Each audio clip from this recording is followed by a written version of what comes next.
where were you, 17-year-old Jacob, looking to join the Air Force? Like, how long ago was that? Where were you? Why did you want to join? Yeah. So I was actually thinking about joining.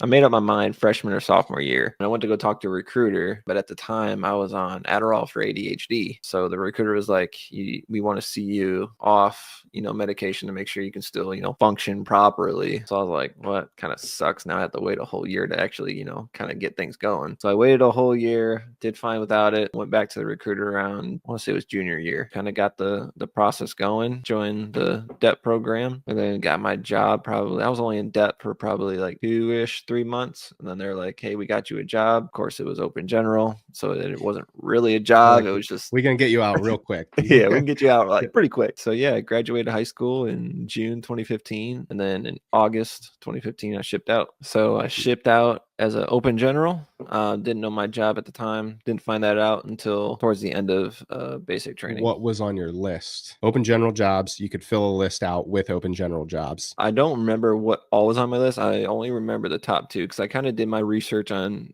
general jobs before I even left, because I don't want to go in blindly. I kind of want to get an idea of like what I can get. So I put security forces down as number one.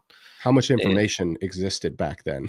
Whatever was on airforce.com. Yeah, there's still not a whole lot. So no. That's actually like part of Airman Vision. I've collectively gathered all of the jobs interviews, like from all the different bases, all the different units that have like put them out there into the universe, but it wasn't under a catalog.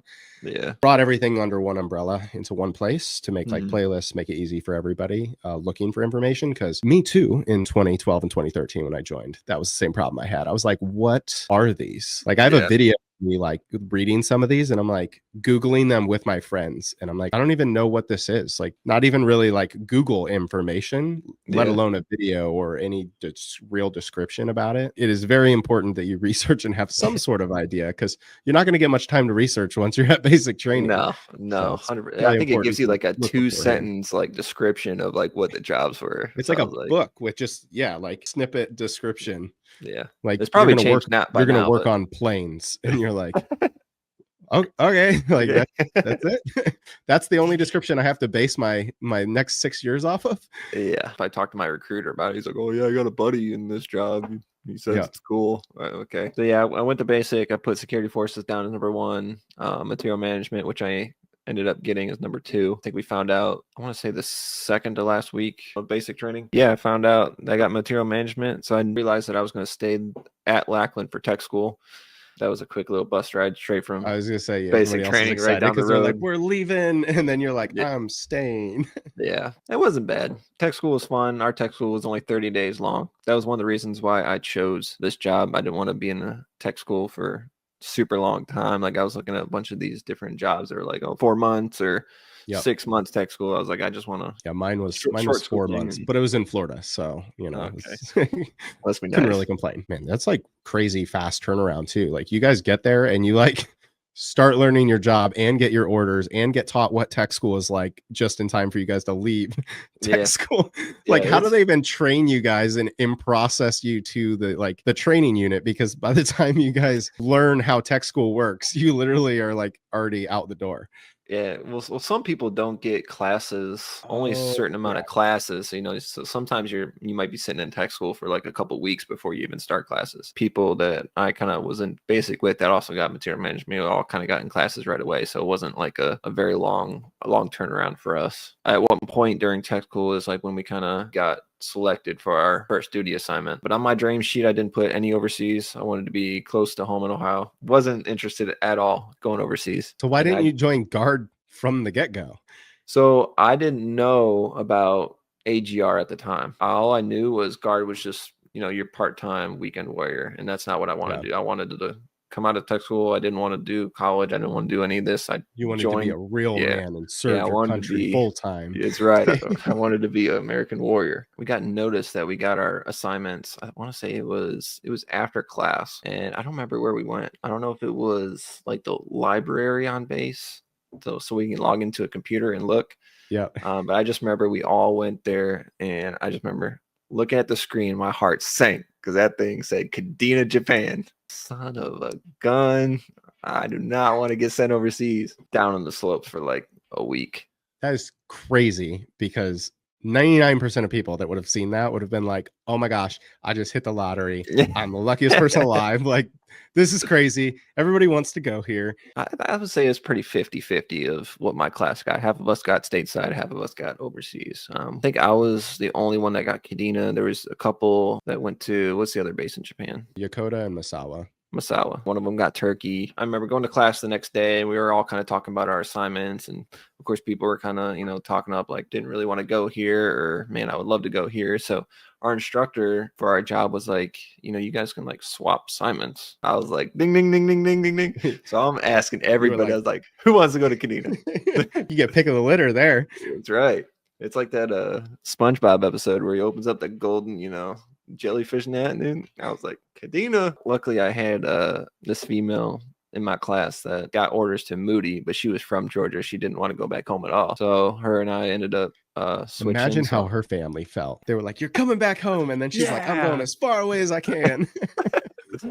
Yeah. You ever stay in touch with her after that? I mean, we probably did a little bit. You didn't know if she enjoyed that assignment or not?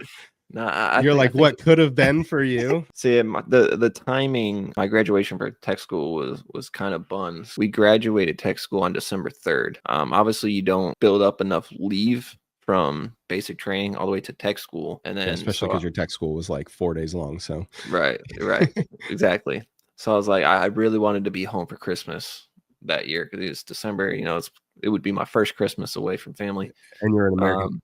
So you got to go home. That's right. Right. So I was trying to find, any way to kind of stay home like as long as I can before I left. Cause I've been away from family already for 3.5 months now from basic training and tech school. I found out I wanted to do rap after, tech school. So recruiter's assistance program. Yep. So I ended up doing that. We graduated on December 3rd. Rap's only 2 weeks. Rap ended like a few days before Christmas. So I ended up getting to my first duty station on December 22nd. Oof. And yeah, so being in the military, that like there's Christmas week and then there's New Year's week. So there's not a lot going on. So you're like, I'm here to in process. And they're all like, that's fun. Yeah, that's fun. I'm going home. They picked me up at the airport, drove to base. I think there was a commander's call that day, because I showed up and everyone was like kind of walking out of the building. Obviously, they didn't have like a room ready for me yet because I kind of came in during Christmas week, kind of stayed in this temporary lodging facility stuff. Honestly, I wish I would have stayed in there because it had internet and everything. So I was only in there for like a day or two, and somehow I was able to actually get my dorm room. I want to say like a day or two before Christmas, but I didn't have any internet. Like I couldn't set it up because nobody was working. It's Christmas Eve. So I'm like, I didn't have my car because I flew there. I wasn't going to drive my car 12 hours to. So you don't know anybody. You don't have internet. Nope. You don't have anything in your room because your TMO stuff still hasn't showed up. Yeah. Luckily, I had my laptop and I just kind of sat outside the DFAC. The DFAC did have internet, so I just kind of sat out there if I wanted to like play on my laptop or something. That was probably the worst Christmas I have ever had in my entire life. So it was all uphill from there. Yeah, it was all sort of, but it was not a good first impression, I would say. And you signed a 6-year contract? Yep. And you're like, what did I sign myself up for?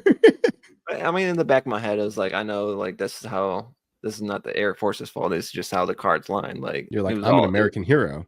I can do this. Yeah. My first job was IPE, so that's individual protective equipment. It has a warehouse full like the chem gears, your helmet vest plates, and all you're doing is inventorying it, issuing it out to people going to CADM or deploying, and then also returning the gear as well and kind of just keeping inventory of that. So I did that for about, I want to say 2 years. It was okay. It was pretty chill. Like I said, all it is just counting gear, making sure all the numbers are correct and deal with any customers that walk in. And IPE is probably, I would say, the worst section to go to as your first section. It's really has nothing to do with supply in general because all you're doing is just counting gear and that's really it. Versus all the other sections, you're working with the aircraft aircraft and the maintainers and kind of doing more actual supply stuff with aircraft parts is all that. You really don't learn the job as much in IPE, which kind of sucks because they try to keep you in a section for 2 years and then move you around because you want to learn all the different aspects of it. So if you do the first two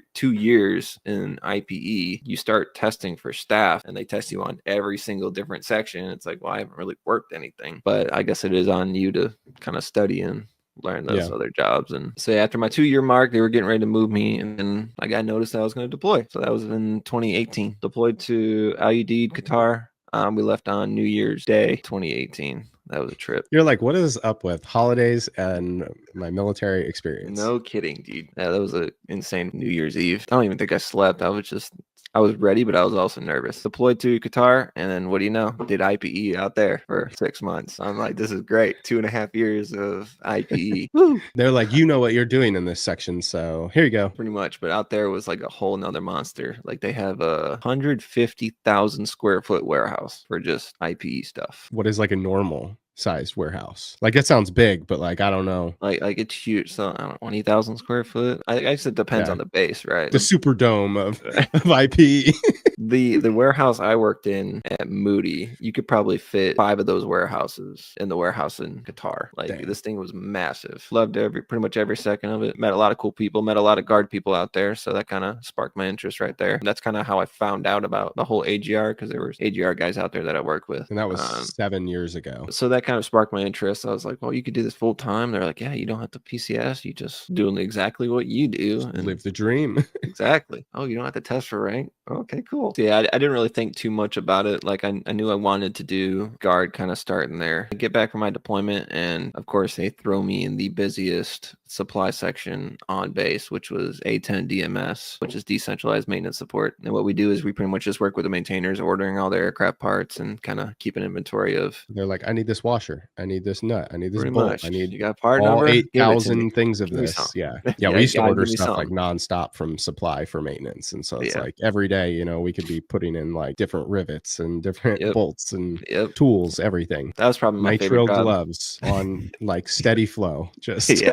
Order this reoccurring. So it comes in once a month. 2 years, again, bouncing around. I started out in A10s, and I kind of bounced around from the H860s, the C-130s. I did a little bit of equipment, and then I ended on Age DMS. Age DMS was probably my favorite. The Age people were like so laid back, and it was just me. I was on ship by myself. I wasn't my own boss because I was only a senior airman, but I think my direct supervisor at the time was probably like my master sergeant. So yeah, and then I did a flight service center for about 5 months before I PCS. And what flight service center does is it kind of handles all the repair cycle assets off aircraft. So when a bad part comes off an aircraft, you turn it into DMS, and then DMS will turn it into flight service center. Flight service center will process the shipment. That'll get it shipped back to the depot to get repaired. There's a little bit more that flight service center does, but that's kind of the main thing they do. Right when I got to flight service center is when I put my BOP in. That was a trip. I had a really great leadership. What is a BOP? Basic preference. All of us normal people. Basic preference. So I think at a certain point of your contract, you can apply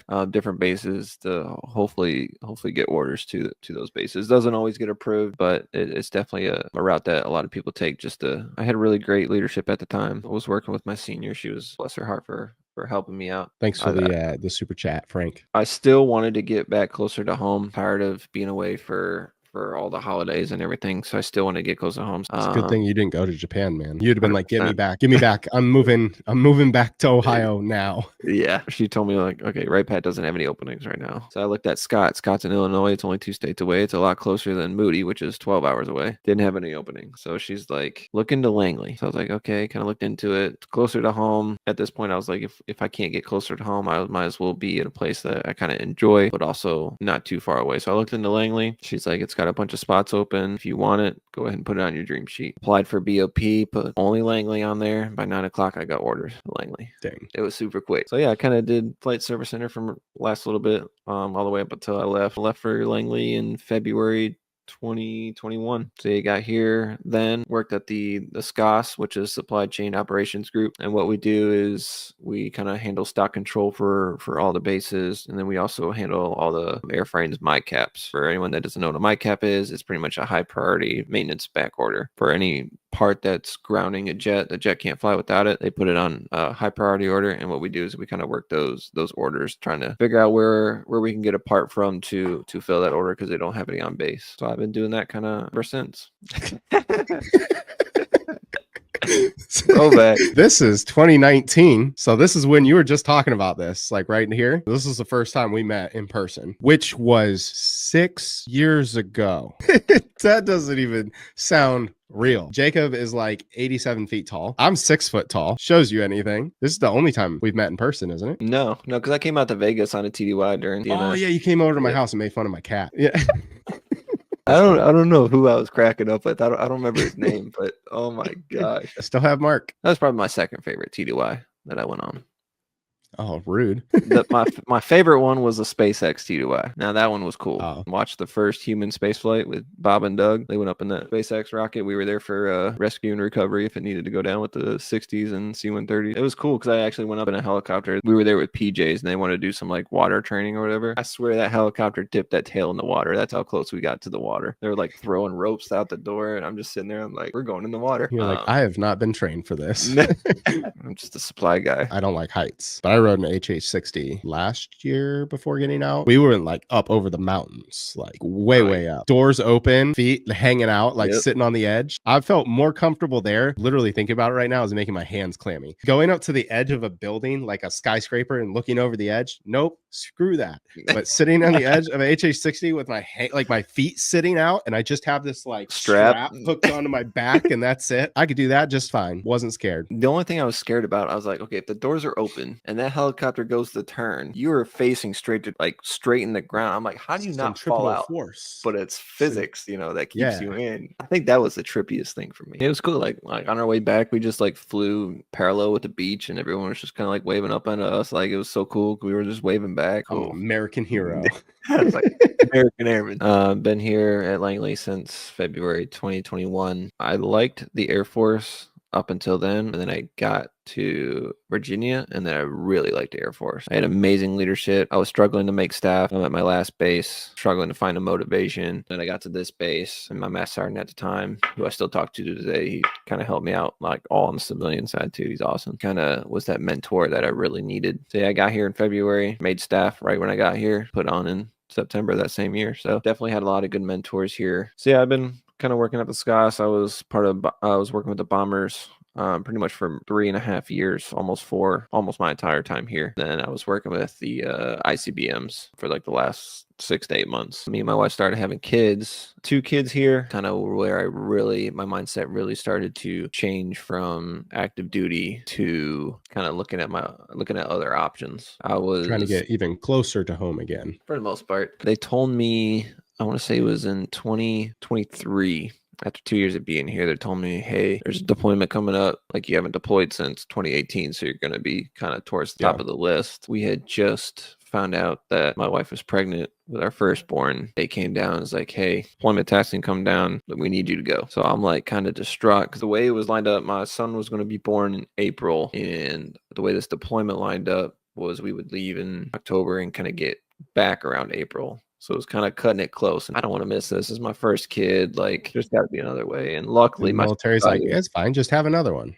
Yeah, it's fine. Luckily, my supervisor at the time ended up taking it for me. Yeah, a really, really good supervisor. So once you start bringing kids into the mix, there's like never a good time because then it's like you don't want to miss like their first steps or their first words or it's tough. Yeah. Like the people that have like young kids and they like get tasked with deployments, like that's hard. Kids that are older kind of can understand it more, but like little kids can't. It's tough. It's tough. Yeah. And that's kind of really where my mindset doing 20 years active really started to change. Yeah, I didn't want them to send you to Japan as a family. They like, imagine if you just got Kadena. You'd be like, you gotta be kidding me. Why do they want me there so they bad? Try to send you there twice. You're like, I'm gonna get out before they pull some stuff like that. Huh? Yeah, because they like wouldn't just like possibly send you to another base, stateside. Exactly. They could be like, you're going to England. You're going to Korea. It's like Korea, unaccompanied Korea trip, Yeah. It's like they're like, oh, you thought a 6-month deployment missing your kids was gonna be hard. Yeah. Like, let's try a year. And that's another thing that's kind of always in the back of my head too. It's like you don't know if you're going to show up to work and look in your email and it's like, congratulations, you got orders to Minot. No offense, people at Minot. So I dodged that bullet. I really didn't want to be that guy, always getting out of deployments, because I know if I was going to get out of this one, I probably would want to try to get out of the other ones. Don't get me, I'd love to deploy, but it's just the fact of being away from my wife and kid just kind of meant more to me. You had more responsibilities. Yeah, I was able to stay home for that kid. And then once my firstborn was done, I was like, I don't ever want to be away. I don't want to miss anything. I don't want to miss his first steps. I don't want to miss his first smile. I just want to be here all the time. I want stability. So yeah, that's kind of like where it kind of transitioned. Okay, let me start looking into other options, like for real this time. So yeah, I started looking into the Guard. Still on the fence of staying active duty at this point in time. Fast forward, found out we were pregnant again with our second kid. Same situation. Hey, there's a tasking that came down. You might need to get ready.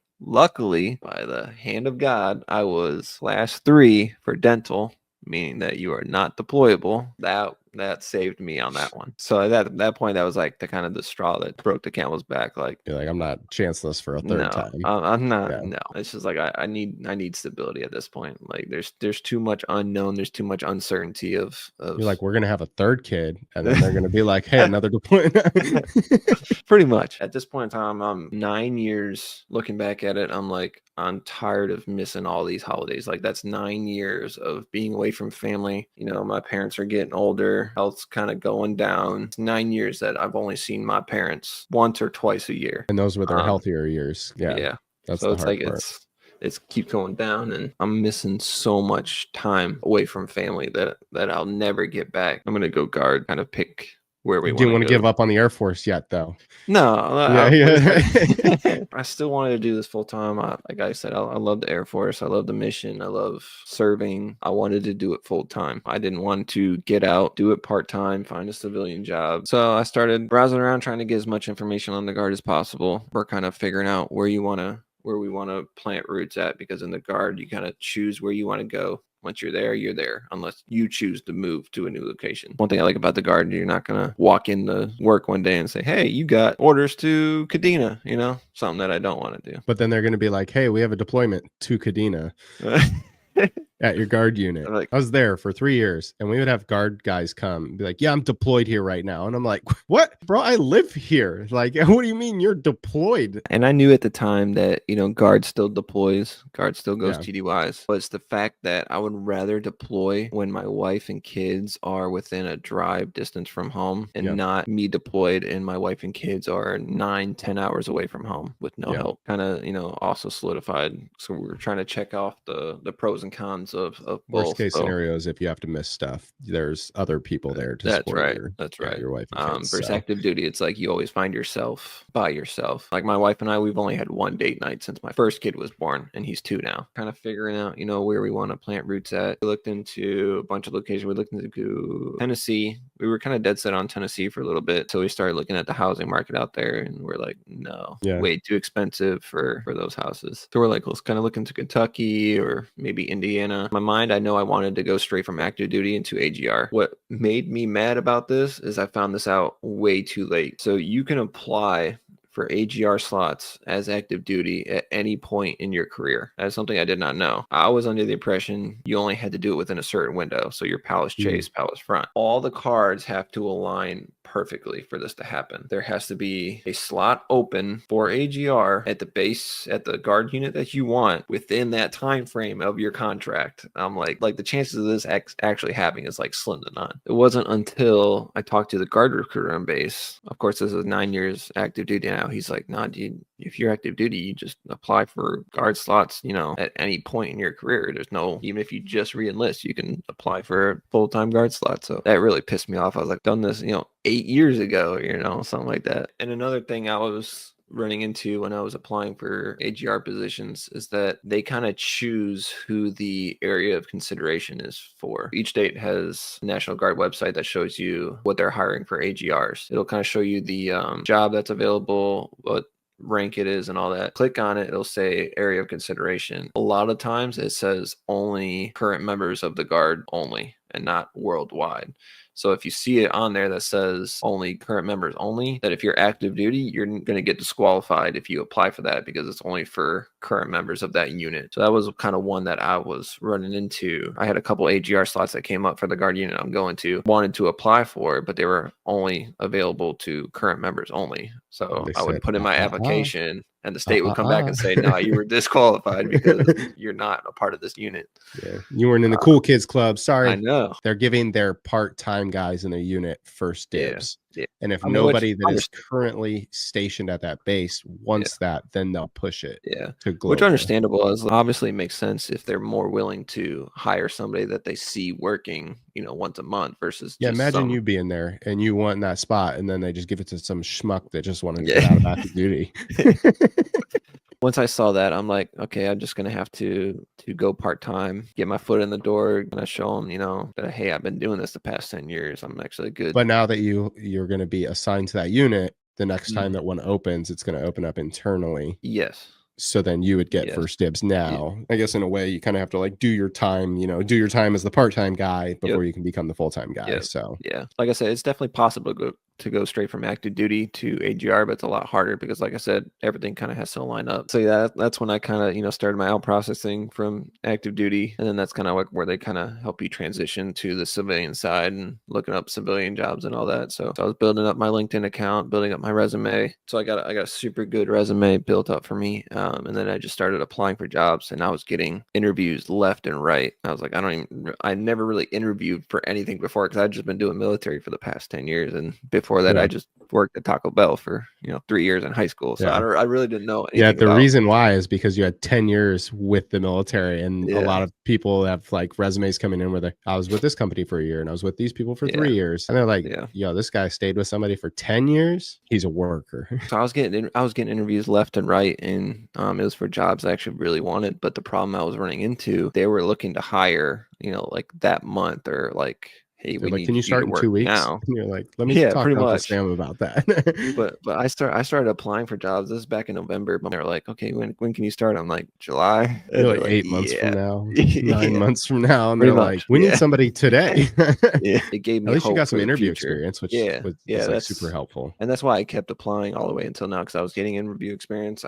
It kept me hopeful for when it came time to actually be able to be considered. So I had an interview with this company in Indiana. This was back in March, early April. I had an interview with this company and ended up getting a job offer because they were willing to kind of shoulder the burden for the next couple months until I was able to get there. So I was able to land a civilian job. That was kind of like my biggest stress kind of leaving active duty. Yes, I start there next month. Yes, I'm still going to be supply. I did not cross train. I wasn't interested in cross training. I didn't want to go back to tech school. That would be another month, 2 months, 3 months away from family, which I don't want to do. So I was like, I'm gonna stick with supply. It's good pay on the civilian side, so love doing it. If you're a good problem solver, if you like solving puzzles and critical thinking, supply is a good. If you're organized too, yes. If you have OCD, you're gonna benefit supply, or it's gonna drive you nuts. But you just control what you can control. That's right.